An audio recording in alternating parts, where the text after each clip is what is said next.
Well, it's Friday, and you all know what that means. Well, as you probably know, we continue with more with New Japan Pro Wrestling with World Tag League with Day 6.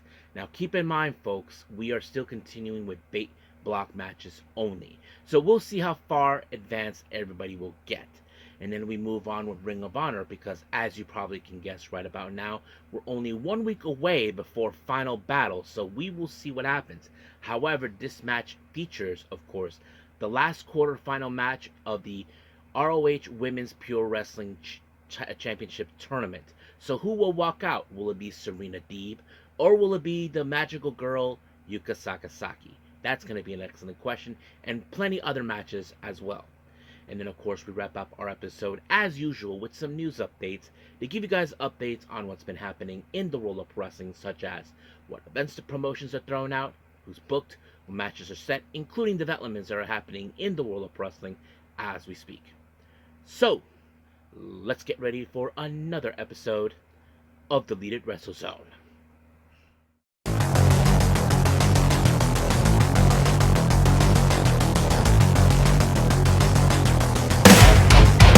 Are you ready? Get up, get up! Get up, get up! Get up, get up! Get up, get up! Get up, get up! Get up, get up! Hey everyone, welcome to Deleted Wrestle Zone, all things that is pro wrestling with AEW, NXT, New Japan Pro Wrestling, TNA, the National Wrestling Alliance, various promotions, wrestlers, matches, and championships. I am your host, J-Rod here. So, if you are new to the channel, welcome. This is a channel we do a lot of pro wrestling reviews from various promotions, not only here in the United States, but also in Japan, Mexico, Canada, Europe, the UK, anywhere where pro wrestling is not as big, but it continues to grow. We also, of course, do discussion videos, talk about various topics such as the wrestlers themselves, the promotions, factions, storylines, whatever we want to talk about. We also, of course, do more news updates. If certain information has been unable to be on this episode, we can either put it on the next one or on a separate video by itself.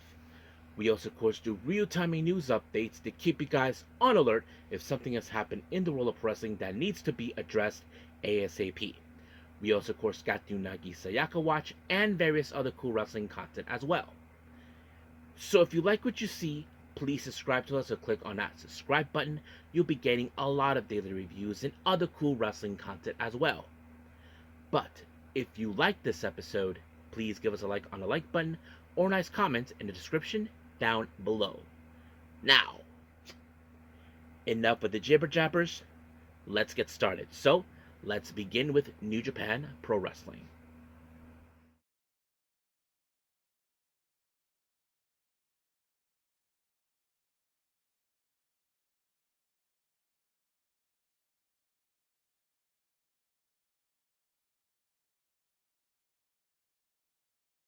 Okay, so let's begin with New Japan Pro Wrestling with more of World Tag League. So we're now in day 6, and this is, of course, the B block matches only.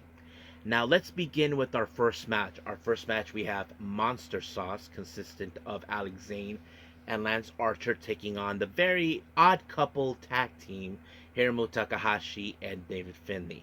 Now the one thing, of course, Hiromu is not stupid. He knows that he has to deal with a big giant, and that person, of course, many of you know who that is Lance Archer. So of course he'll try to avoid him as much as possible, because the last thing they need is to lose this match to a bunch of giants, and that's the one thing that is a smart game. But however, was it smart enough? I don't think so, because they tried their humanly best to try to isolate one over the other, but unfortunately, Hiromu ended up being clobbered by uh, Alex Zane when what's his name? Lance Archer applied the blackout on him, and Zane was the one who pinned him, and just like that, 1, 2, 3, it was over. So Monster Sauce received their next 2 points with a total of 4, giving them, of course, with 2 wins and 1 loss. However, Hiromu and Finlay have the same thing. They're in 4 points with just 2 wins and 1 loss. But on the record here, this is, of course, Finlay and Hiramu's first loss so far. Hopefully things will go better next time. Now, our next match, we have the United Empire, Callum Newman and Great-O-Khan taking on Yuya Uemura and Shota Umino. Now, the one thing that is now interesting, as you probably know right about now, recently Jacob Austin Young has been sticking his nose where it didn't belong. He's been getting himself involved as much as possible. As you know, the United Empire has not been in a good state because they have lost many members. Don't forget, Jeff Cobb recently left not too long ago and went to WWE. Henare is out of action due to an injury and that sort of thing. So that kind of puts it in a position. So Jacob Austin Young, in my opinion, is trying to do whatever it takes to ensure that the United Empire win at any cost. And of course, Shota Umino and Yuya Uemura did everything humanly possible. But don't forget, there's some history between Umino and Great-O-Khan. Because as you know, Great-O-Khan, being the prick that he is, was criticizing Umino because of what he was doing. Pretending that he thinks he's better than Tanahashi. And I have to say, Great-O-Khan was a total hypocrite. But unfortunately, it was Umino who picked up the loss when Newman applied a double stomp on the back of his head. And just like that, 1, 2, 3 is over. United Empire get their next 2 points with a total of 4 points with 2 wins and 1 loss. As for Umino and Uemura, they only have 2 points with 1 win and 2 losses. Now, our next match, well, surprise, surprise, is the House of Losers, of course. Sanada and Ren Narita taking on TMDK, Rohit Oiwa and Zack Sabre Jr. Now, we all know exactly the kind of tactics these losers like to play. Sanada, on the other hand, pulled the referee when this match was nearly won. And then, of course, everybody show up. Of course, we're talking about that scumbag Evil and that big fat lard, of course, Fale, and everybody tried to ensure this wins. But of course, we did see some dirty tactics. But unfortunately, it was, of course, Oiwa who ended up losing thanks to the tactics when Ren Narita applied the hellish guillotine. And just like that, 1, 2, 3, they gained their next 2 points with a total of points of 4, giving them, of course, with 2 wins and 1 loss. But as for TMDK, well, they only have 4 points with just 2 wins and 1 loss, and this is also their first loss. The last thing, of course, New Japan wants to see is those idiots, of course, the House of Losers, winning the whole thing, and someone needs to stop them. But the good thing is, Chase Owens and Yujiro, they're at the bottom. I highly doubt they'll catch up. Now, for our main event, we have El Phantasmo and Hiromu and Hiroshi Tanahashi taking on the Knockout Brothers, members of the War Dogs. Oscar and Yuto Ice are current IWGP heavyweight tag team champions. Now, of course, we know that recently Yuto Ice had his singles match with Tanahashi, and that kind of puts on edge for Yuto Ice about that loss. But man, there were no whole punches whatsoever. But in the end, of course, Yuto Ice made up for that loss against Tanahashi, so he pinned him, and just like that, 1, 2, 3, Yuto Ice picked up the win. And this is, of course, the first 2 points for the Knockout Brothers. And as for Tanahashi and LP, well, they haven't got their 2 points yet, but we'll see how things will go as we progress. So we're now done with New Japan. Let's move on with Ring of Honor.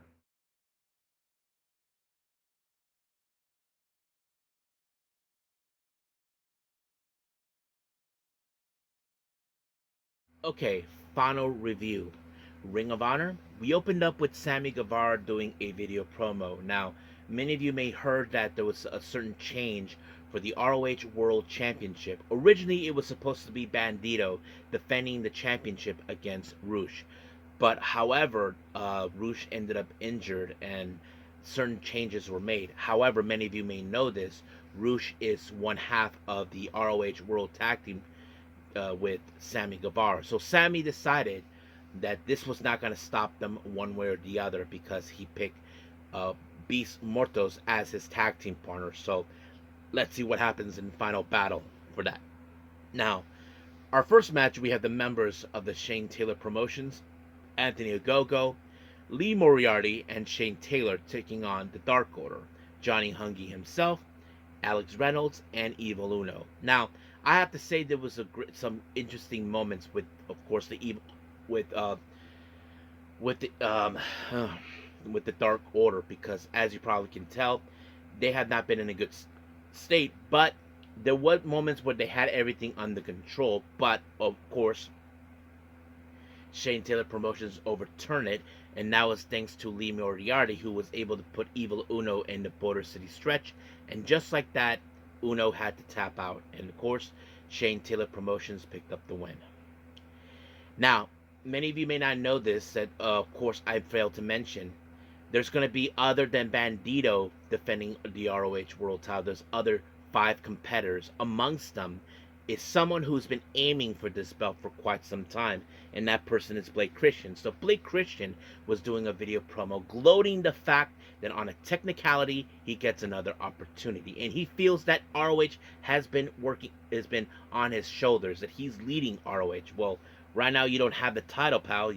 Right now it's Banditos, so we'll see what happens at Final Battle. Now, our next match, we have the Von Erichs. Ross and Marshall Von Erich are being accompanied by their dad, their man, the myth, the legend, Kevin Von Erich, taking on Zach Mason and Warren Jackson. Now, it doesn't take a genius to figure this one out. This match was going to fall in favor of the Von Erichs because we all know who they are through their family history. But in the end, it was a double iron claw by both Von Erichs onto Mason and Jackson, and just like that, it was over completely. Now, Jay Lethal was doing a little video promo in the back, sending out an apology to his tag team partner, one of the 3, of course, Adam Priest. And Adam Priest says, look, I understand that you messed up.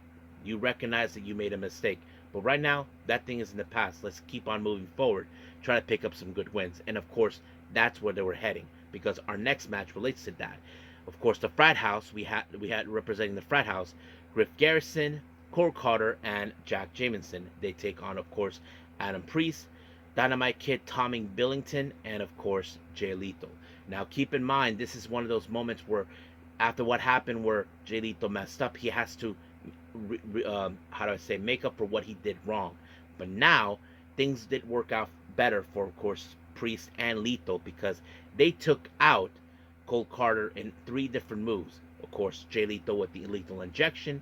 I forgot what Adam Priest did, but it was, of course, Tommy Billington who applied the infamous headbutt, and just like that, 1, 2, 3, Priest, Billington, and Lethal picked up the win. I feel they need a team name. I mean, that's what they definitely need.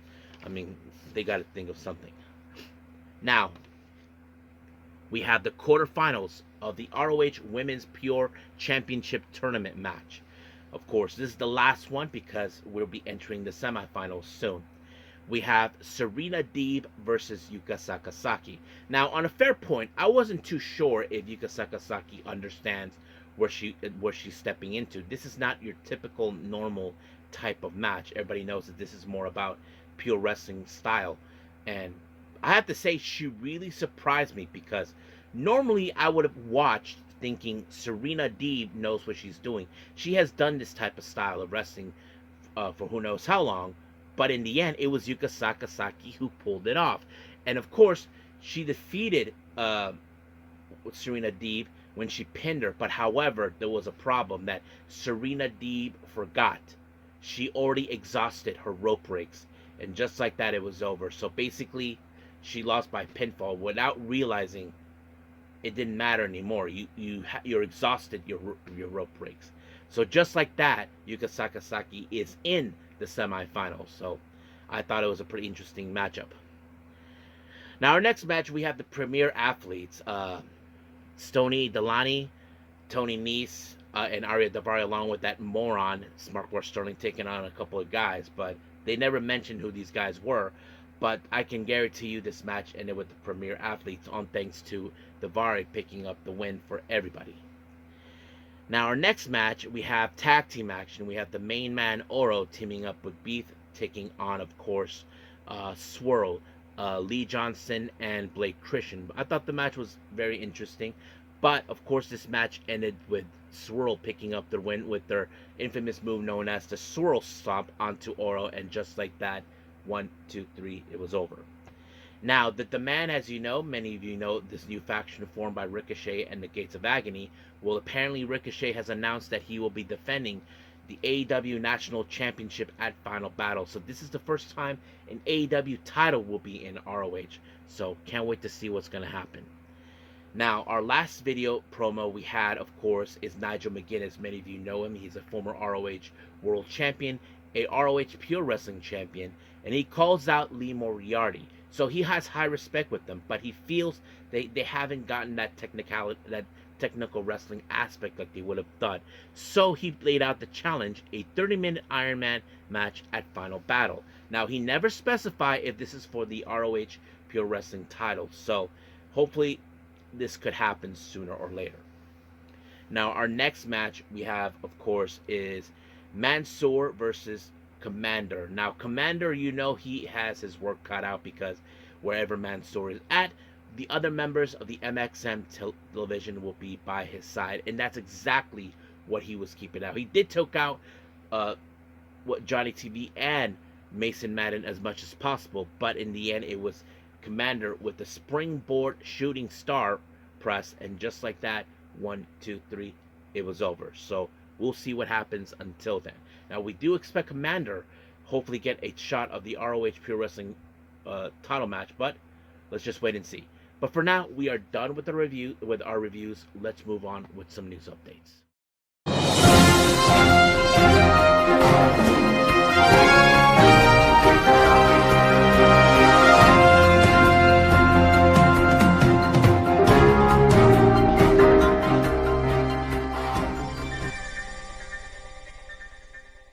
Okay, so welcome to our news updates. So let's begin with upcoming events.